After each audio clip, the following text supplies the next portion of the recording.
शाम के वक्त श्वेता अपने कमरे में बैठी पढ़ रही थी, लेकिन उसका दिमाग बार बार रुद्र की कही बातों पर जा रहा था। तभी अचानक से उसके बालकनी की तरफ से एक आवाज आई। श्वेता बालकनी की तरफ गई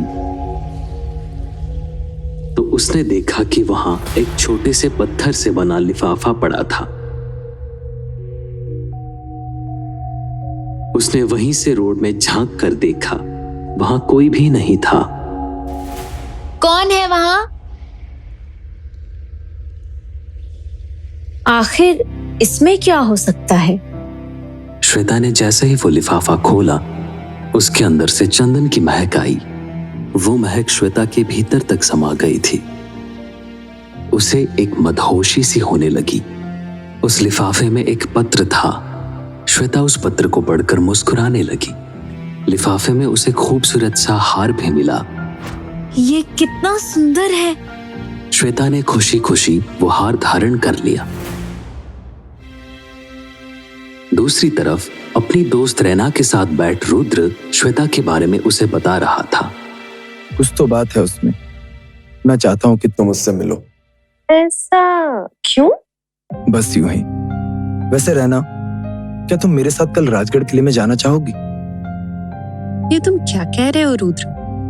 तुम्हें पता है ना, उस जगह के बारे में तरह तरह की अफवाह फैली हुई है। वहां जाना क्या ठीक होगा? पर एक बार हमें जाकर देखना तो चाहिए।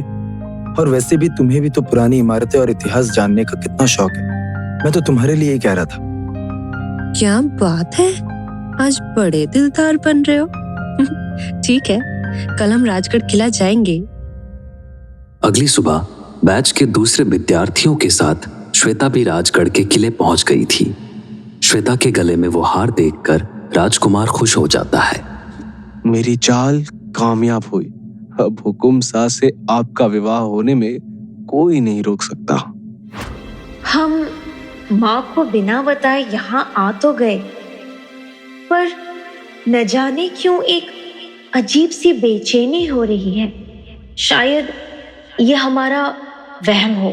ठीक है क्लास, अब तुम सब लोग किले का बाकी हिस्सा खुद से देख सकते हो।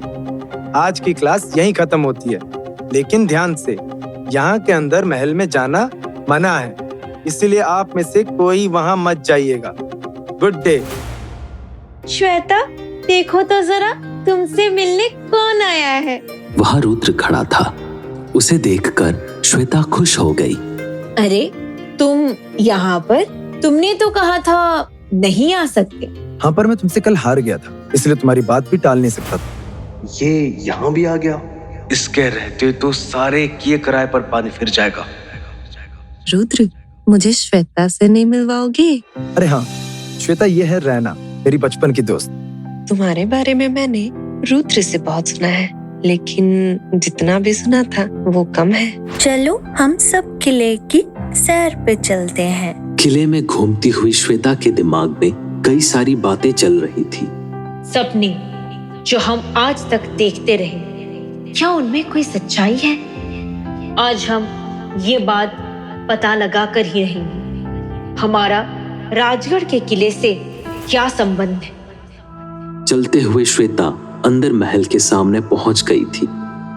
अंदर जाना खतरे से खाली नहीं था, पर श्वेता यह जोखिम उठाने के लिए तैयार थी। सब लोग कह रहे थे कि ये रास्ता हमेशा बंद रहता है, तो फिर ये खुला क्यों है? श्वेता ने जैसे ही अंदर महल की चौखट पार की, आसमान में काले बादल घेर आए। तभी श्वेता को किसी ने पीछे से पुकारा। श्वेता! श्वेता ने पलट कर देखा तो अंदर महल की दहलीज पर रुद्र को खड़ा पाया। अकेले कहाँ जा रही हो? रुको, मैं आता हूँ।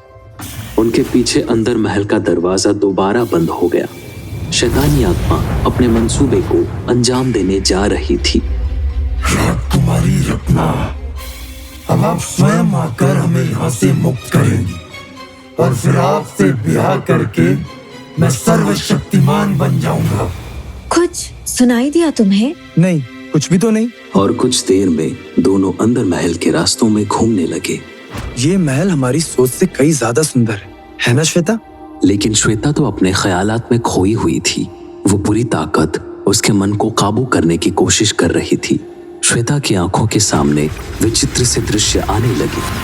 श्वेता उन सभी दृश्यों का पीछा करते हुए महल के भीतर जाने लगी। क्या हुआ श्वेता, कहाँ जा रही हो? दरबार पहुंचते पहुंचते श्वेता को उसके पिछले जन्म के बारे में सब कुछ याद आने लगा था। उसकी आंखें भर आई। रुद्र, यहाँ हमारे पिताजी का दरबार बैठता था। हम वहाँ झरोके से सब कुछ देखा करते थे और यहीं पर हम तुमसे पहली बार मिले थे। तुम्हें याद है? तुम क्या कह रही हो श्वेता, तुम ठीक तो हो? श्वेता उसका हाथ पकड़कर उसे दरबार के बीचों बीच ले आई। उसने रुद्र के हाथ पर बने उस निशान से अपना हाथ मिलाया। ये देखो, हमारे हाथ में एक जैसा निशान है। तुम्हारा मुझसे बहुत पुराना वास्ता है रुद्र। अपनी आंखें बंद करो और याद करने की कोशिश करो जब तुमने पहली बार हमसे अपने दिल की बात बयां की थी। याद करो रुद्र। रुद्र की आंखें बंद करने के साथ ही श्वेता और रुद्र पर बने हाथों के निशान चमकने लगे। ये मैं क्या देख रहा हूँ? रत्ना! कुछ ही देर में सदाशिव रत्ना को पानी से बाहर ले आया। राजकुमारी, आपके हट के आगे हम हार मानते हैं। नहीं नहीं वीर, हम आप पर कोई दबाव नहीं डालना चाहते। बस पिताजी ने कहा था कि जाने से पहले आप उनसे एक बार जरूर मिल लें। बस इसीलिए हम। ठीक है राजकुमारी, हम महाराज से मिल लेते हैं। रत्ना ने अपने हट से सदाशिव को रोक तो लिया, पर क्या वो एक हो पाएंगे, जानने के लिए जरूर देखिए अगला एपिसोड।